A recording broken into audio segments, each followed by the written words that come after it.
Thank you. So first of all, thank you to the organizers for having me here today. My name is Stefan Meingast, and I just realized before that this is actually the first time I can say this in front of an audience. I'm not a postdoc anymore. I'm actually now a staff astronomer at the University of Vienna. And I'm here today to tell you a bit more about the public survey that we did with Vista.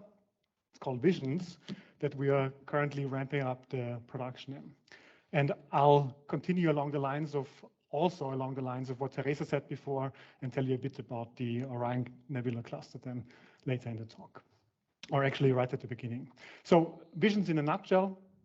Visions is a Cycle 2 Vista public survey that images nearby star-forming regions, or did image. Nearby in this case means closer than about 500 parsecs. Observation started in April 2017 and completed in March last year. We're actually a pretty small public survey in comparison to the other teams. It's maybe a rather inefficient survey because of what we wanted to do. It's only 50 hours of on-sky exposure time, but 600 hours of execution time spread out over 650 square degrees. And what our aim is to provide a 2MASS-like catalog, very similar interface, very similar columns, with, of course, near-infrared photometry in the JH and K bands, and also high-precision astrometry. Plus, and that's the new thing, we did multi-epoch imaging because we want to derive proper motions for the sources that are not visible to Gaia.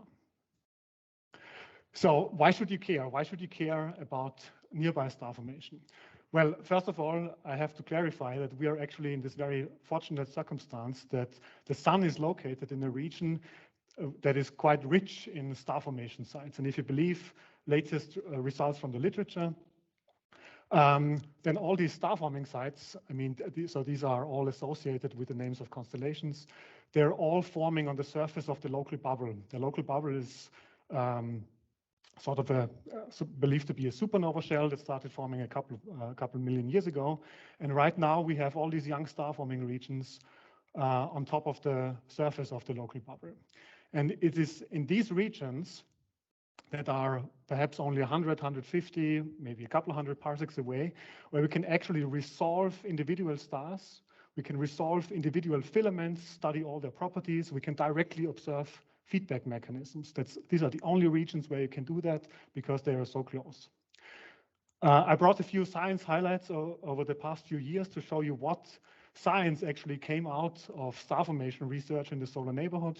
That starts perhaps here with molecular cloud structure and evolution, dust properties, ice formation, chemical networks. Then we have feedback, we have star formation rates, star formation efficiencies, where you can actually look at the image and directly count the stars, the young stars that are currently forming in a cloud. Then again, I mean, perhaps this is well known, we have resolved planetary disks, and again, feedback effects. We have resolved stellar multiples, and last but certainly not least in this list is direct observations of planet formation. And maybe now someone here would say, okay, this is all old news. What else can you learn from the solar neighborhood? And I would counter that by saying, and this fits quite well into what Teresa said before, it's always a good idea to point your new shiny telescope at the Orion Nebula, because this is what happened a couple of weeks ago. Perhaps you saw this in the news. This is an image of the James Webb Space Telescope. Over here, it's a bit saturated here in this on the projector. This is the trapezium cluster, right? This star here is Iota Ori. That's the O star in the Orion Nebula that is essentially responsible for the entire emission that we see here. And what they found there in these images from the James Webb Space Telescope are these what they refer to as jumbos, the Jupiter mass binary objects. And in order to show you what this means is we have to zoom in here a bit. You still can see them. We have to zoom in further, and then you can see here and here. There are a couple of other types of these objects, these very low mass sources that appear as binaries. I measured the separation here. It's about 80 astronomical units or so, so about twice the distance between the Sun and Pluto. Then when looking at this, I remember that back in 2017, I was at a meeting in Santiago and I ran into Holger Drass. And since I'm kind of a data hoarder, I asked him for his data on the Orion Nebula that he took with, or he was part of the team that imaged the Orion Nebula with Hawkeye. So I went back to my archive and tried to see if we could identify these objects in the Hawkeye data that was taken, I think, 10 years ago or so, maybe something like that. And then if you do that, it looks like this. But I have to say, they are there. So there are detections, they're just not resolved. And one has to say this is no AO, no adaptive optics, seeing limited. So I'm sure that if you would have pointed the VLT there with adaptive optics, you could have seen and resolved these. I only spent a few minutes looking into the ESO archive, looking for AO imaging, for instance, with NACO. I couldn't find anything, but maybe I just didn't look close enough. Would certainly be very interesting to see if this had been imaged before. So recently, with all this new data that is arriving, and especially also because of all the data releases from the Gaia mission, we've actually managed to go from this two-dimensional picture. So here you see the galactic plane in projection on the sky, and marked here are all these nearby pockets of star-forming gas. Most of them are named. And thanks to Gaia, we actually managed to put this into a 3D map, a 3D distribution of gas and dust in the solar neighborhood, and identify large-scale structures that may or may not associated with the spiral structure. This is also currently under debate, and are actually now in a position where we can compare this 3D structure that we identify in the solar neighborhood with galactic scales, extragalactic observations. So very, very exciting times. So back to visions, I put up a few science cases here that we want to work on. And the one I will talk most about is the first one. It's proper motions of young stars and the 3D motion of the interstellar medium. And what these have to do with each other, I'll let you know about. But of course, there are also this other kind of low-hanging fruit that you always work on when you have near-infrared data. It's, for instance, the IMF down to the substellar mass regime and even free-floating planets. And of course, then you do extinction maps, dust properties, reddening law, interstellar ices, and so on. All of this can be done here. So what did we actually do with visions? This is maybe a bit of a crowded plot, so let's walk here through step by step. The image that you see here, this grayscale image, is emission, sub-millimeter emission recorded by Planck. So everything that you see here, it's inverted, of course. Everything you see here is thermal emission by the dust in the Milky Way. And you see here these patches that I marked. These are the regions that we observed in our survey. And if you look at these blue areas here, the larger blue areas, this is what we refer to as the wide survey. And these are the areas where we do this multi-epoch imaging for the proper motions. So we revisited these areas a total of 6 times over the course of the survey. And then in combination of VHS, we actually get a quite large baseline for the proper motion determination. Then we have another set of observations. These are these red boxes up there. We refer to them as deep observations. These are the pointings on regions of high extinction to actually identify and see all the stars inside the clouds and even behind the clouds. We have another set of observations. These are these tiny green boxes here next to these blue and red fields. These are sort of control observations where you do sampling of the stellar populations at the same galactic latitude for statistical comparisons. We also built on top of previously existing surveys, for instance, this imaging survey we did a couple of years ago in Orion already. And of course, also the science verification data where Monica was an integral part. And also very important here was the Vista Hemisphere survey that imaged everything in the southern hemisphere, so basically to the left of this blue line that you see here. And that gives us the J and K band observations. I forgot to say that the wide survey is exclusively in H band because J and K we get from VHS and all the other ones are JHK observations. So let's take a look behind the scenes. This is again a bit of a technical overview here. What we did, we came up with our own data processing pipeline because I think we have a bit of different requirements for the science we want to do. and have this dedicated end-to-end pipeline. This means that you can essentially go to the ESO archive, then select your tiles, click, yes, I want the calibration data as well, download 30 gigabytes or even more of data. And you can run all of this through the pipeline. So you start from the raw data and get the final product out of it. What I want to highlight here, and especially for the younger people in the room, is that I think nowadays it's sometimes quite hard to produce reproducible work because it's very, very complicated oftentimes what we do.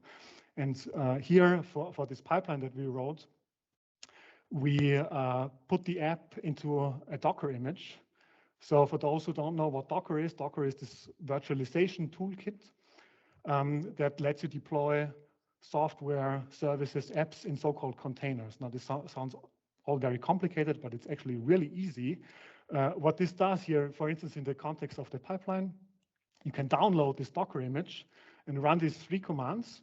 And what it does in the background is it installs a lightweight federal Linux distribution, all the dependencies that you need for the pipeline, and installs the pipeline itself. Then you have a terminal window with Linux, and you can directly work with the pipeline there. So it's only these 3 commands that you need to get the pipeline running. And I think this is, in terms of dependencies, so software dependencies, version control, and so on, this is super important.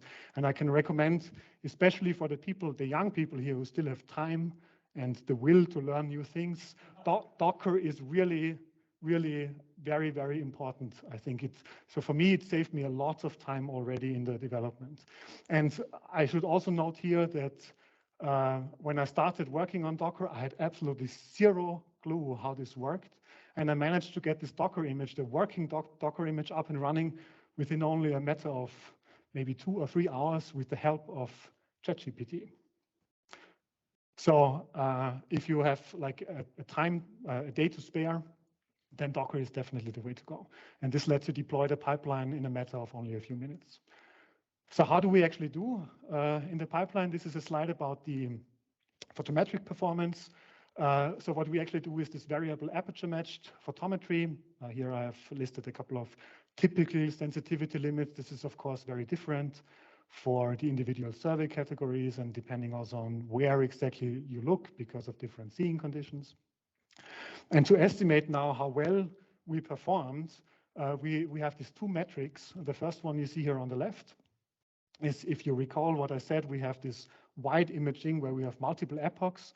And of course you have 6 times, because we revisited the region 6 times the measurements for individual sources. And this here just shows you the histogram of the difference between the mean H-band magnitude of the sources minus all the individual measurements. So you have sort of this measurement of the scatter around the mean of the sources. And you can see this is very nicely shaped Gaussian distribution with a standard deviation of about 5 millimagnitudes. So this is sort of the internal photometric quality that we have. 5 millimagnitudes is actually pretty good, I think, for a near-infrared photometry. Then the other thing you can, of course, do, because we have JHK photometry, you can compare to TUMAS. And what you see here is for one of the fields, it's just galactic latitude and longitude.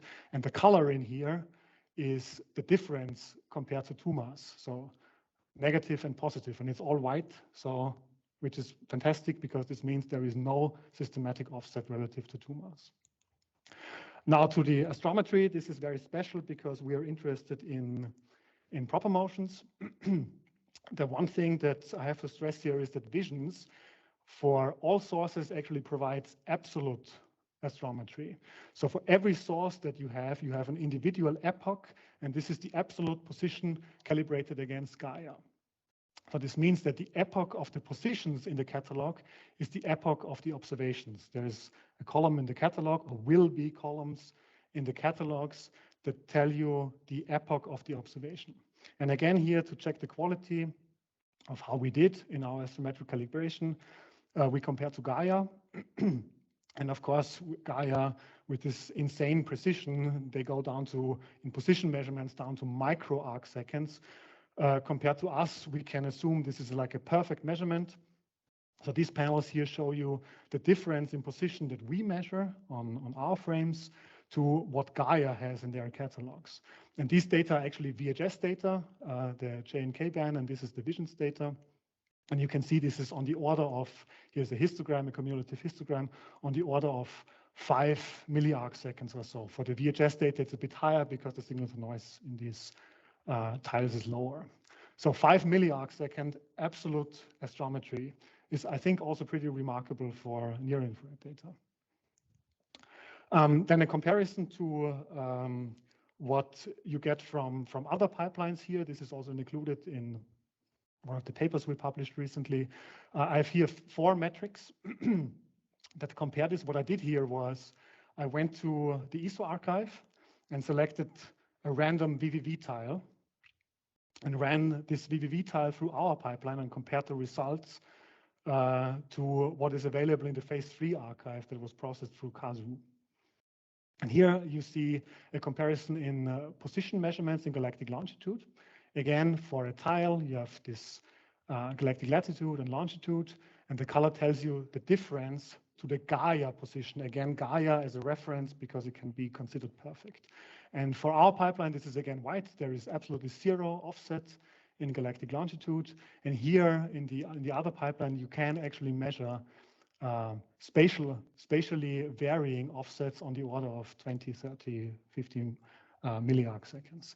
So I have to also stress here that for many science cases, of course, this is not important. You don't care if it's 20 milliarc seconds off or not. But for us, since we want to do proper motions, this is really important. The same measure for galactic latitude and the similar pattern here. Here for the photometry, this is now compared to 2 mass. Also the same thing, this tile and the color tells you the mean difference in an area here compared to 2 mass. You can see here there is some noise because this is noise limited by 2 mass, but again we see some spatial variations here in the regularly reduced data. And lastly here, but this is already well known, this is a map of the full width of maximum of point sources. You can see here that we do on average, I think it's about 20% or so better than the standard pipeline. But this is well known. This is because in the KAZU pipeline there is a step that does bilinear interpolation, and we do this with a different kernel. Data access, data releases. So we already went through 2 data releases, though I honestly can say that data release 1 maybe is not the best to use. And we had data release 2 last year, which includes positions, of course, and photometry of all the sources, but still no proper motions. Our plan is to do future releases in parallel also on CDS with a focus on user-friendliness. So we want to publish catalogs that are very similar to what 2 mass provides, same quality flags, same columns. So there is not 10 different columns for flux measurements. There is actually just one column, one main column for the magnitudes that can be easily used.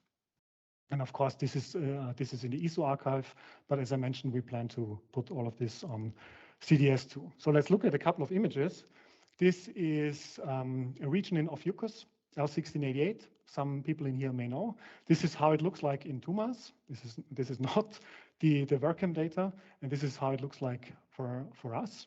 Now that's fantastic. Let's do this again for this young stellar object HH909A. This is a YSO with a beautiful reflection cavity. So this is reflected light in the dust cavity, 2 mass, and this is our data. Here, optical data from pan-stars on Barnard 59. This is a molecular cloud, kind of in the direction of the galactic center, where a couple of stars are forming. This is how pan-stars in the GRI band sees it, and of course it gets transparent in the infrared, in the JH and K bands. Another comparison in the optical, this is again Ophiuchus, a beautiful image. And this is how it looks in the near infrared. Again, becomes mostly transparent, and all these star-forming sites here become nicely visible thanks to this lower extinction in the infrared bands. Again, Lupus 3 in the optical, and this is how it looks in the near infrared. So what do we actually want to do? I brought this one science case here that is actually quite difficult to explain and quite difficult to work out. It's the three-dimensional motion of the interstellar medium. What does this mean? What we want to measure is the motion of exactly these pockets of gas and dust. And this is very difficult for a very simple reason, because for stars are, let's say, point sources. And you can easily compute the centroid and then visit the same region a couple of years later and do another centroiding and then do your proper motion measurements. But of course, this is not possible for objects that are extended. So there is no centroid, there is no point source where you can calculate your position on. So you cannot simply just revisit the region and compare positions. So you have to do this with a proxy measurement. And what we do is we use the young stellar objects in the clouds as a proxy for the velocity measurements of the cloud. So now you may ask, okay, so how do you know that this actually works? How do you know that the velocity of the stars is the same as that of the gas? And here we do an educated guess. You can see here, this is an image. You see the line of sight radial velocity, so the radial velocity as a function of galactic longitude for a star forming region in Orion. This gray background here is the gas radial velocity, and the blue markers here mark the mean of the gas radial velocity, and these yellow markers here are the radial velocities measured from apogee for the young stars. And you can see that they follow a very similar pattern here. And then it stands to reason, of course, to say if the radial velocities between gas and stars match, then probably also the transversal motion matches. And if you can make that measurement, you have a very powerful tool at your hand. This is a paper published by Josefa Großschädel already 2 years ago, where she measured the three-dimensional motion of individual pockets of clouds in the Orion Nebula, and she found that all of them seem to move radially away from each other. And then we interpreted this as back in the past, like 6 million years ago or so, there must have been some sort of event that pushed the clouds away from each other. So here a slide about why we actually need visions. This is NGC 2024. It's unfortunately overexposed here on the projector, but there are individual stars here, and the blue markers here mark the stars that are visible in Gaia. And you can see that the deeply embedded sources are not visible to Gaia. And these are the sources that we want to measure. So how does this work? I brought a thought experiment in later. It's actually quite simple. What you do is you take different images at different epochs. This is an image taken by the TUMA survey in 1998. What you see here is this crosshair is the Gaia position. That's epoch 2016. And this dashed line is the trajectory computed from the proper motions measured by Gaia. And you can see that this is the position in 1998. Then here in VHS already moved along that line. And here, again, further away in 2019 in visions. So in principle, what you do is you measure the positions of the stars and measure the offset at your different observing epochs. Of course, it's not that simple. And to imagine for you how difficult this actually is, I brought this thought experiment. So what you see here is this Google Earth view of ESO down here, and views to with the view to the south. You have Munich down here. That's Theresienwiese up there. This is where the Oktoberfest typically happens, or always happens. And there's a distance of 16.5 kilometers. So I have now this where you can maybe think for a couple of seconds. So typically what we want to measure is a motion of 1 milliarc second per year. This is a typical motion for young nearby stars. So the question now is, how far do you have to move an object at Theresienwiese so that it looks like an angular motion of 1 milliarc second when you stand here at ESO? And the answer to that is 80 micrometers. So what you have to do is, with your telescope, you have to be able to measure a motion of 80 micrometers at a distance of 16.5 kilometers. That's quite challenging, I would say, but fortunately, ESO has built very good telescopes and the consortia have built very good cameras. So what do we have with the proper motions? Imagine this red circle is the set of proper motion measurements that we have in visions. And then there is a subset that also has proper motion measurements in the Gaia catalog. And then, of course, the difference is the sources that we are interested in. You can put this on a histogram, and you can see this is a histogram of H-band magnitudes. And the red histogram is the visions proper motion set, blue is the Gaia proper motion set, and the black histogram is the difference between those. And this is on a logarithmic scale. And you can see here that there are actually hundreds, thousands of sources, not in Gaia, that are actually very bright in the infrared.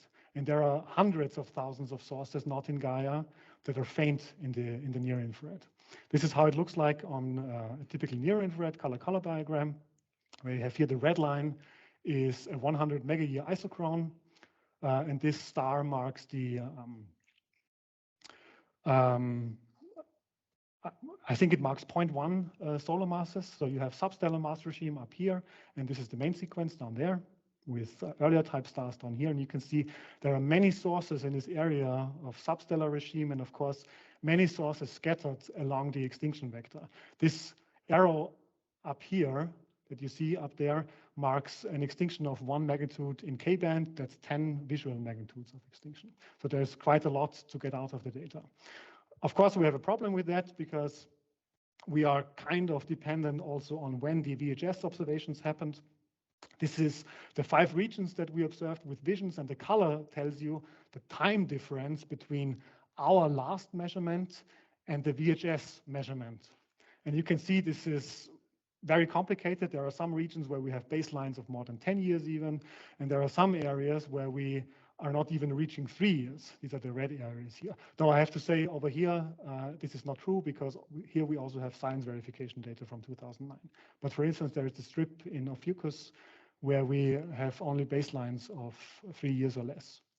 And this is a histogram of these time intervals between visions and VHS. And you can see for a large part of the survey, we only have 4 years in baseline, and the red one is a cumulative histogram, and you can see that for about 50% or so of the survey, we have less than 7 years, and of course, equally also more than 7 years of time baseline. So how well do we do? This was already last year. We did an experiment on how well we can actually determine proper motions by just using visions data. So this is just within the survey period that we measured, and this is now the measurement error.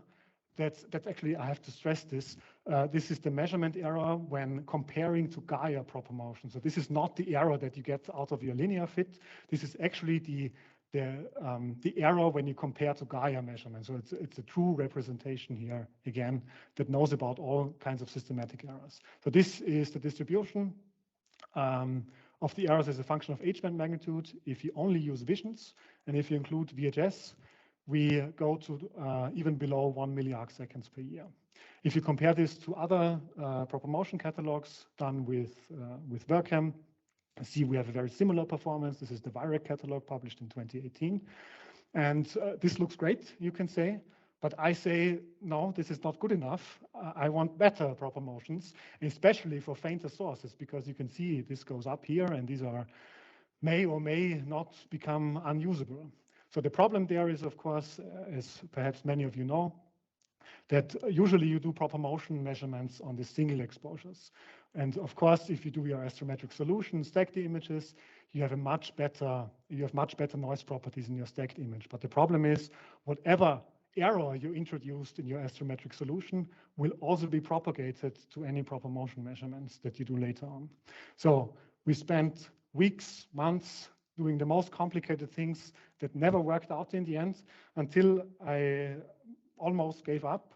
And this was actually a postdoc in Vienna who did all this work until we tried just the most silly thing. And I remember this saying that when you're fundraising, it's AI, when you're designing, it's machine learning, but when you're actually implementing, it's least squares. And then we did exactly that. We just took the positions from the catalog that Visions produced and did a linear fit to the observations. And this is an example that already also includes TUMAS and Spitzer data.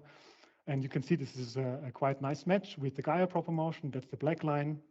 The red line is the vision's proper motion fit.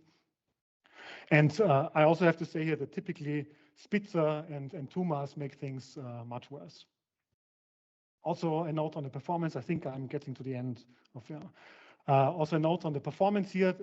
Using this new approach, you can see here the difference between vision's proper motions and Gaia proper motions, again, as a function of H-band in right extension declination. And you can see that we reach, like before, below 1 milliarcsecond per year, but we now go up to magnitude 19 or so for the proper motion measurements, which are pretty good also. One last test that we did, we wanted to measure the proper motion of a globular cluster. And we did this again by comparing with Gaia. You can see here the Gaia sources, the Gaia proper motion measurements are the black dots, and the vision's proper motion measurements are the red dots. Of course, the vision's measurements have a much larger scatter because individual measurements have a much larger measurement error. But on average, and this is what the lines mark, it's almost an exact match. So the red line, the red dashed line would be the vision's proper motion, and in right ascension, it's not even visible because it's exactly on top of what Gaia measures. So this is, again, very, very promising for future work. So since I'm running out of time, I have this outlook, what to expect. Visions is, because we have been putting our focus a lot on the proper motion measurements, now ramping up production. What we plan is we plan different data releases for each individual region, where we already had Corona Australis, and then do the other regions with increasing size.